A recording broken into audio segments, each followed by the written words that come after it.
Hello and welcome to another edition of Close Mode, the Enterprise Sales Show. I'm Brian Dietmeyer, CEO of Close Strong. And today I'm really fortunate to be with David Kennard, who's the CRO at First Choice Health. And if you're not familiar with First Choice Health, they are a provider-owned healthcare organization that offers employers a forward-thinking alternative to traditional health insurance. Welcome, and how did I do with the voiceover for your commercial?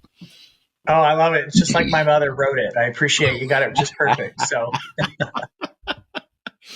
I really am looking forward to our discussion today. You know, the topic that we were teeing around was kind of the human side of selling and leadership. And so I will share with our listeners, viewers, that when you and I were chatting last week, I think the first thing I talked to you about was this really cool background you have from my perspective, BA in clinical psychology and world religions, master's degree in education. You've taught marketing and now you're a CRO. Like, it didn't seem like all that would lead up to CRO. So at a high level, how do you feel like that really cool and diverse background is leveraged in your role as CRO? well, I think at the end of the day, it's all about humans, right? And people. As much as we think about our jobs as revenue developers or salespeople or business development, whether you're on the B2B side or the B2C side or somewhere in a mix, people, human beings, are still making those decisions. They're still the ones that we are engaging with. Now, we certainly have influences and things that the institutions have with us, but the ability to understand, engage with, interact with humans, with people, Yeah. we often refer to that as the soft skills, right, of business. But perhaps it's probably one of the most important aspects of any type of business development or revenue generation that I can think of, that ability to understand people. And so when I think about the combination of that, world religions and clinical psychology, I've studied how people believed over Yeah. time and the structures of those beliefs, why they think the way that they do.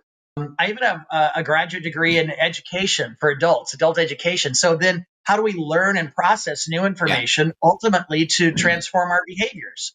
Yep. So for me, it makes complete sense that I might renaissance all of these things together Yeah. to best understand how people relate, who they are, empathize with them and their business or personal needs. And then maybe I have a solution or a product or a service that can help them in that Yeah. journey. And Yeah. then they give me money. So that works. Yeah.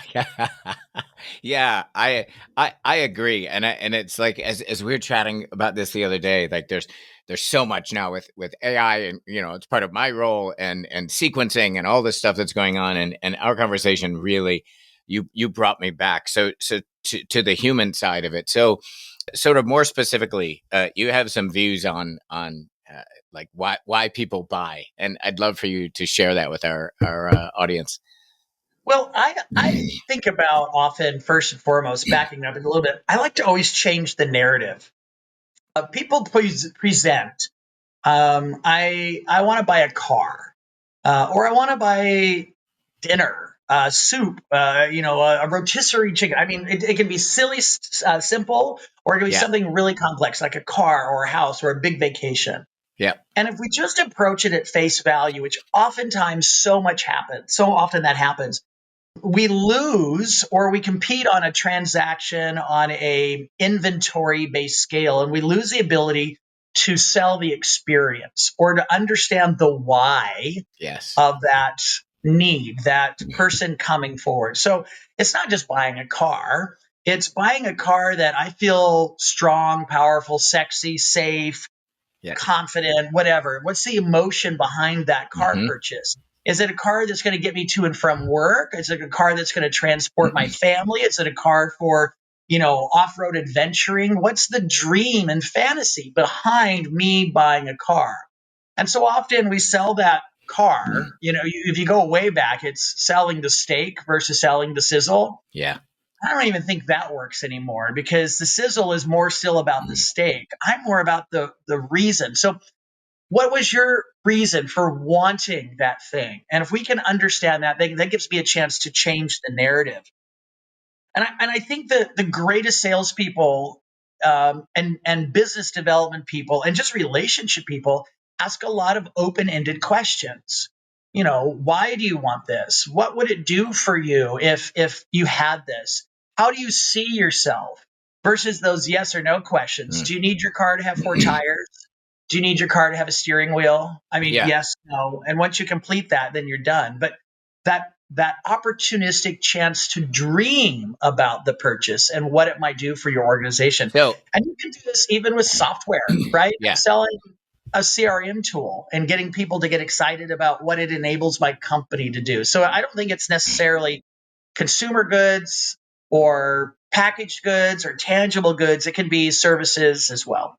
Well, and that was my follow up question about one level down of why is because it's going to impact my KPIs, but how do you in the B2B environment, like what are a couple levels of why below KPIs that are appropriate for a B2B sales rep to be digging into? Yeah, I think when I approach a sales opportunity and I'm talking with let's say a C-suite executive or a VP, and they're wanting to in my lifetime of selling healthcare or insurance, the CFO is looking for cost benefit, right? How can I save money ultimately so that what? If I could save you 10% on your health insurance this year, what would you do with that 10%? If I could decrease the number of absentees within your workforce by 5% this year, what would that do to your productivity? They're always thinking about these narratives, and it would be my job to help them understand the impacts of those narratives by asking those open ended questions versus just saying, I'm selling you insurance that can do A, B, C, one, two, three. Do you want it? And I've been checklisted versus I'm selling the future of opportunity. And so understanding that the HR person has a set of needs, the CFO has a set of needs, the CEO has a set of needs. And usually there's a project manager in here who really their primary set of needs is not to blow it, right? They don't want to be seen as a person dropping the ball and making the wrong recommendation. So how do you as a salesperson or a sales team empathize and understand all of those people, all of their backgrounds and the influencers, so that you're selling multiple storylines, multiple narratives? Yeah, and I wonder, and you started touching on this as you're going through that answer. Like I understand like the aspirational stuff, but you just talked about like risk aversion, right? Is that also a why? And I get the sense. I mean, you talked about it, but I'm just wondering, how much do you think is risk of aversion versus aspiration in terms of the why? Well, if we go back again 100 years ago to very modern day advertising as it was taught by Carnegie and all the business schools 20, 30 years ago, we learned that we had basic motivators, achievement, acquisition, and those were positive ones. But then there were some other ones like exclusivity, fear or avoidance of loss. And those were more temporary, but they still were very powerful motivators. So understanding that we're humans and I walk into a position and or a role and I have an opportunity to bring change or a recommendation, yeah, I'm going to be scared about that, especially if I have people above me judging that. It's good. I'm worried about my performance. I'm worried about my job. I'm worried about a lot of things. And some of that is right there in the career mode. But if I lose my job, then I can't provide for my family, or I can't go on that vacation, or I can't do the things that are important to me Yeah, personally. yeah, So this fear or anxiety is commonplace in every business decision that people are making, whether they realize it or not.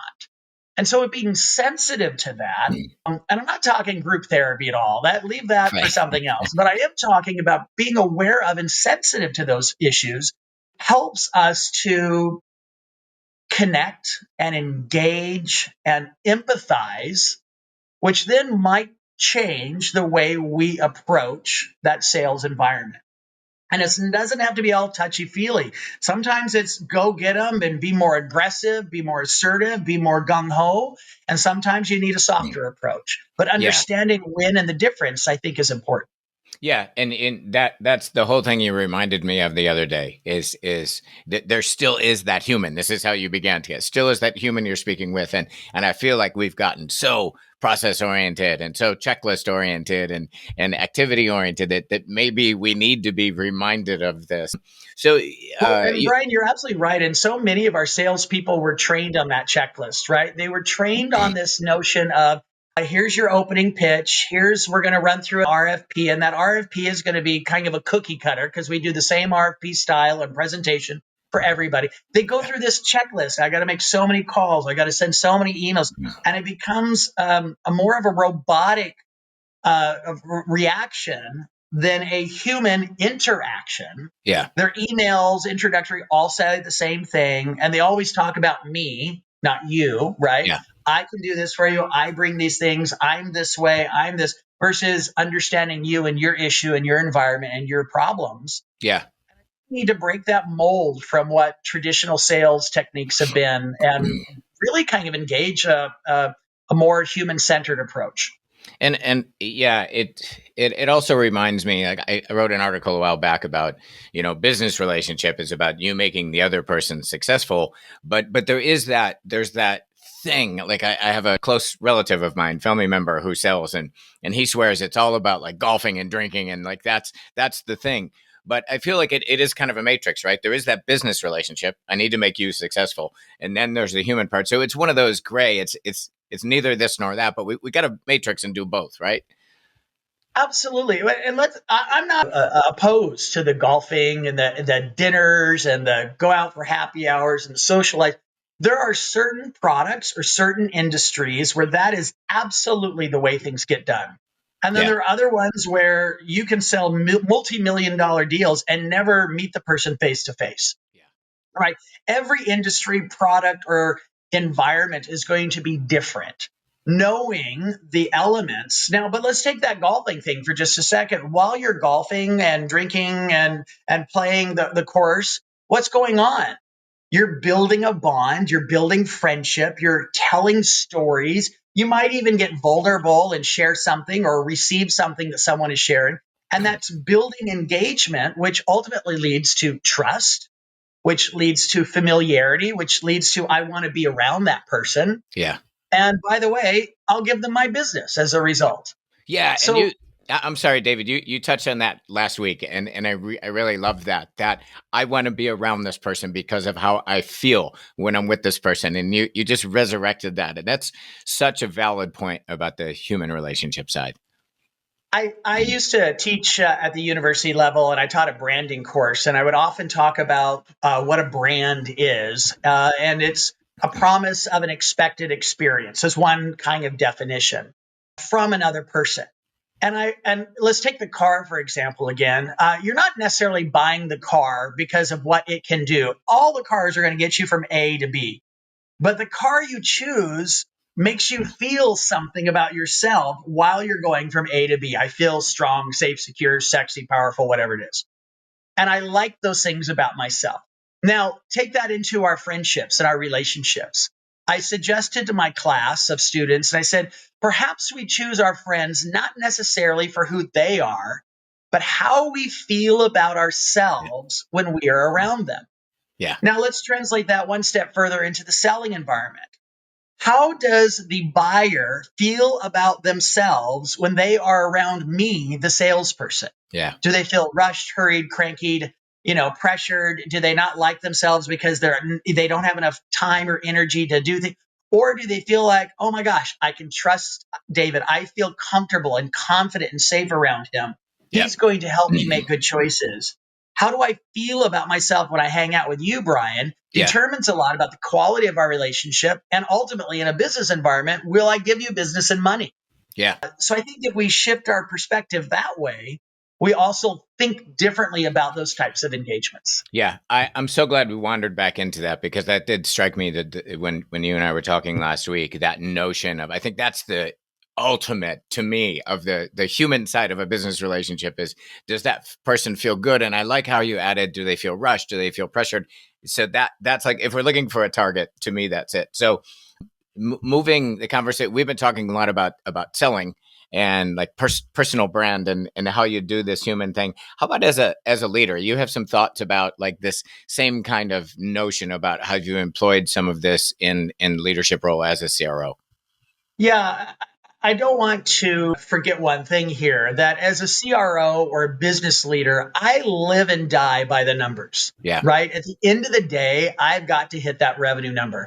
I have got to hit that revenue goal. I've got to grow my revenue as an organization by product, by market, by customer level, or I need to increase profitability or share. I mean, I that is ultimately why I am at that CRO level of an organization.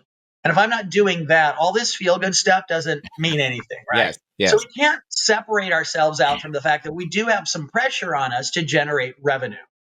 Now that said, so then how can we marry these together? And so I have to think about production and rewards for my sales team. So there's a wonderful movie. You and I talked about this last week that I really shaped my life and how I think about reward systems. And it's called Dangerous Minds. And Michelle Pfeiffer's the actress, and she's working with inner city students who are saying, "Well, we'll never get the A." And she says, "Well, here's the thing: you have the A right now. It's your job to keep it." So rather from starting from the bottom and working your way up from scarcity into abundance, what if we just start with abundance and it's your job to maintain that? I think as a leader, if I impart that to my teams, they approach their jobs very differently. So perhaps that commission, you already have earned it. It's your job to keep it. Now, there's some HR issues and some pay structures, and yeah, you've got to be creative and work that out. Yeah. And maybe you can't mess with commissions, but maybe you can mess with other types of reward mechanisms within the organization and just start at 100. And that reward is there, and it's the salesperson's job to keep it. And then here's some tools to help you keep it. So already I've changed the narrative with you. I've eliminated all of the worries around, will I make my numbers this month? Will I get my bonus? Will I be able to pay? Will I be able to do whatever it might be to? I've already got it. So now I don't have to worry about those things. So let me focus in on my job. Yeah. I think the other thing is we're asking people to make titanic shifts in their thinking and their styles and their approaches, and not just my salespeople downstream, but my CEO upstream, right? Getting my CEO to think differently about how we approach revenue and production is just as important as getting my team members to behave differently as they go out. So I have to think about it from multiple perspectives, and as I'm wanting to change the narrative with my customers or target audiences, maybe we can change the narrative internally as well. And then I will just say the last thing is you have to have a good tool, CRM tool or other type of analytical tool that tracks all of this, because without that as a baseline foundation where engagements, where information about clients and customers and markets, relationships without activity isn't being tracked, then I got no tools to work with and to measure again that production so I can then reward. So Yeah. that's a really essential tool as well. Yeah, I love the idea of communicating up as well. So one thing that struck me as you mentioned, I think that people are going to behave differently. So many folks that I talk to these days, especially in enterprise sales, we're rolling out some initiative. It's a new, account planning tool, and in order to do that, we need people to behave differently and change, right? And I just wonder, like how last week I was speaking with someone on the podcast who did empathy mapping. How do people feel about this change, and then how do we design the change given how they feel? And I just want to tie this human sort of focus thing back to behavior change. In order to meet the number, we need to get these things done in order to make the number. Yeah, how do you think this approach, or how would we do some of this to get humans more bought off to actually behave differently? Yeah. Well, first up, I'm not a believer that people don't like change. We often will say that, and there's been books about it. Who moved my cheese? And all Yeah. these famous articles and stuff that people don't like change. That's a fallacy. I love my iPhone. I love my new phone. It's so much better than that thing I was on the wall that I had to dial as a kid, and I was stuck by the cord. So much better. My car today, so much better than my Datsun B210 I drove around in high school, right? Change has been great for us. What people don't like is the in between spaces. We're creating uncertainty, insecurity, questions. And so, if we can help people manage that space in between, then I think we get more acceptance, more buy in, and a shorter on ramping to changing people's behaviors. But I'm also a big believer in two more things about change and people. Number one, the only way I'm going to get you to change your behavior is to get you to change the way you think. And this is what I've learned again from that Renaissance education I've had from religion and psychology and education. As we think, so we do. And if I want a different outcome of behavior, I have to change the paradigm. So, by the way, it also works within the customer sales perspective. If I want you to change your consumer behavior or your buying behavior, I need you to think differently about things. So, what can I introduce in those engagements, whether it be education, experiences, coaching, mentoring, counseling, whatever it might be, to help you get through that transition period from I believe one thing, but now I need to believe something else. I think one way, now I need to think another way. How can I shorten that and get to a behavior change more quickly?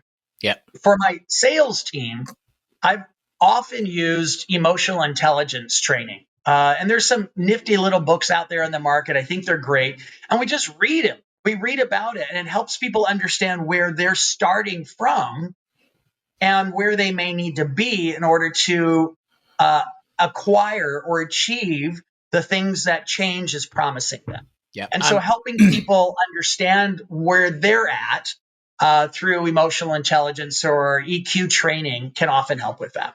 I'm really glad you went there, and I'm a big proponent. And I wonder for those who maybe at a high level get it, what's your sort of simplest definition of EQ or emotional intelligence? The simplest one is being aware of your own emotions, why you're feeling that. So, what am I feeling? Why am I feeling it? What do I think about my feelings? Yeah. And what am I going to do about it? And then, am I aware in the same of other people's feelings? Yeah. So, it is that self awareness, not just being able to label it. My son, when he was growing up, would get frustrated. And I'm like, how are you feeling right now? And he goes, it's just stupid. I'm like, well, stupid's not a feeling, right? And if anyone's had a teenager, they know that that's the first, they're not emotionally or able to identify or articulate or describe their emotions. It's just stupid, Dad. Right. I'm like, okay, that's not emotion, but let's keep talking. So going to ourselves, I'm feeling something. What is it? Being able to label it and identify why I'm feeling it. I'm feeling happy today because I'm feeling sad or scared because I'm feeling vulnerable. I'm feeling elated, whatever it might be. So what am I feeling? Why am I feeling it? And then what do I think? This is a really important part of emotional intelligence because it's not just about sitting inside of our feeling. It's now like using our cognitive side to go, so what do I think about that? Do I like this feeling? Do I want more of this feeling? Do I want to avoid this feeling? Do I want to sit here for a while in this feeling? But what am I thinking about all that? And then ultimately, what am I going to do about it? What am I going to do because of it? What am I going to change in my own behavior because of it? So oftentimes the easiest ones are, I'm feeling fat. Okay, fat is not a feeling. I'm feeling discouraged. Why am I feeling that? Because I'm overweight. How do I feel about that? I don't like being overweight. Great. So what am I going to do about that so I can change that condition? You can do that in the business world. I'm feeling frustrated today. Why? Because I'm not making my numbers. Okay. How do I think about that? I want to make my numbers. What am I going to do differently about that? And then ultimately, once we train ourselves to do that, we get good at understanding and empathizing those around us so that while we're in that sales meeting, I can listen to that client or that target audience and begin to empathize, put myself in their shoes. Now, one key thing I like to do in these sales meetings is I'm a big fan of team meetings because the person doing the pitching is thinking, they've got the points they need to get through. I always like to have a note taker, somebody who's just scribbling everything down that everyone is saying, that everything that's going on, all the action items that are coming out of it. And then I like to have a third person there just to listen and feel the vibe of the meeting. Listen for the unasked question. Listen for or look for the side glances when people are talking and, all of a sudden they start looking at each other. Look for the downward glances when you start pitching and they look away or they get bored. Look for those things because those are cues to what's going on. And that allows the team to also operate in a highly emotionally intelligent manner while they're doing their sales pitching. So that's, I think, emotional intelligence in a nutshell, but how we can use it to our advantage as well. What one of the things I love about this framework you just laid out of somebody asking the question, someone recording the questions, and someone watching is when we coached on deals for many years in my past business, and we coached on one of our clients had what they called giga deals, which were $1 billion deals, and we prescribed that same thing: who's speaking, who's recording, and who's watching, and the debrief, especially if this is multiple round meetings, unbelievably valuable. Another thing that you touched on too, as it relates to EQ, one of my favorite writers says that when you stop starring in the movie and you can start watching the movie. But that to me, that's a big part of EQ, when you're all wrapped up and you're in the middle of this hurricane, as opposed to stepping back and watching the hurricane and observing what the hell is going on. And especially, I want to tie this back to something you said earlier. How does that other human feel when they're with you? If you're not emotionally intelligent, that's going to be that to me, it struck me, that's the leading indicator. You've got to really care and pay attention. And to a degree, as you say, be trained in this, right? And maybe that's just reading a book. Absolutely. I mean, just take the simplest of a networking event. You've got that cocktail hour, you're at a conference or an event, and everybody's put in the same room, and you've got your plate of edible food, little bites, and you've got your cocktail or drink with you. And now you've got to go make small talk with people. And there's this opportunity where you just stand there and sometimes you look at each other because you've run out of things to say. It has nothing to do with being shy or an introvert or an extrovert. It's simply the ability to connect with people. And you'll begin to see those people who naturally are empathetic and make you feel comfortable standing there. You start to feel less nervous or anxious, or you're enjoying yourself. All of a sudden, those are the people that are, finding those truly empathetic and emotionally intelligent people. Emotionally intelligent people can sit there and go, I don't like networking. I feel uncomfortable. Why do I feel uncomfortable? Because I don't like small talk. Right. What do I think about that? Well, I have to do this for my job, so I'm going to grit and bear it. And what am I going to do? I'm going to prepare 5 questions. I'm going to stand here and I'm going to endure this. And all of a sudden, there's a self-awareness and presence that's established that other people begin to gravitate towards and like about themselves. Yeah. Yeah. And you can just tell who those people are in those events. It's so funny. You remind me of an event many years ago. I was working a room, a couple hundred people in the room, and I was a VP of sales. One of my sales guys was married to a Chicago politician whose father was a Chicago politician, Aurelia Paczynski. And Aurelia and her father, Roman, had been in Chicago politics forever. And she walked up to me. She was a small woman. She walked up and looked up at me and she said, Dietmar, get that glazed look off your face right now. And she was so she busted me. But I think only a human that's in politics, that's trained in reading the room, I wasn't even aware that I had checked out. So it's also valid. So one of this, I was really looking forward to this discussion, and I'll sort of pull some of this together. That you talked about soft skills, and I often talk about those too, that we want to talk about more soft skills on this show. These are really, here's what just struck me. These are next level skills. These are not soft skills. These are next level skills, because this isn't simple stuff in one sense. So, but it's also the other thing you leaned into is the balance of, these soft skills drive results.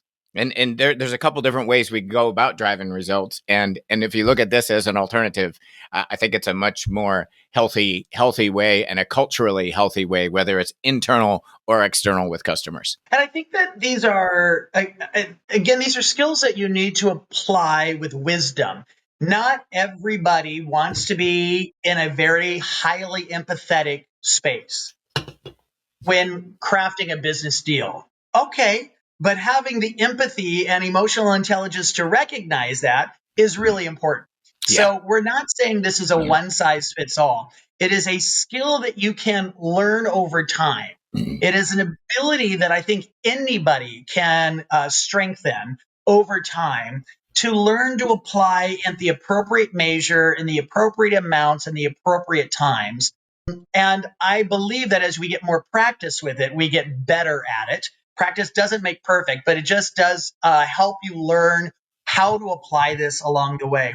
And there's going to be pushback as you are learning this, as you're experiencing this, and as a CRO, as I'm even leading it. I've had CEOs or other departments, even the HR department, at sometimes push back, going, "Why are you teaching this, or why are you focusing on this? That's We're not counselors, we're not therapists." And I'm like, "Well, definitely we're not. That's what our company's EAP program is for." But what we can do is make it a more emotionally intelligent workforce, which, by the way, I think makes them better at all aspects of their Yeah. jobs, even interacting with their coworkers. So Yeah. it's a benefit that goes across the organization. I will end with this matrixed approach that you have, the data and the technology along with the EQ. I think it's perfect. And I'm really glad you kept the balance on, hey, we have to produce. So you've been super generous to me. This is you shared a lifetime of skills and education in about 30 minutes here that I really appreciate. So thank you so much for That's been sharing. great. Thanks, Brian. I appreciate you having me.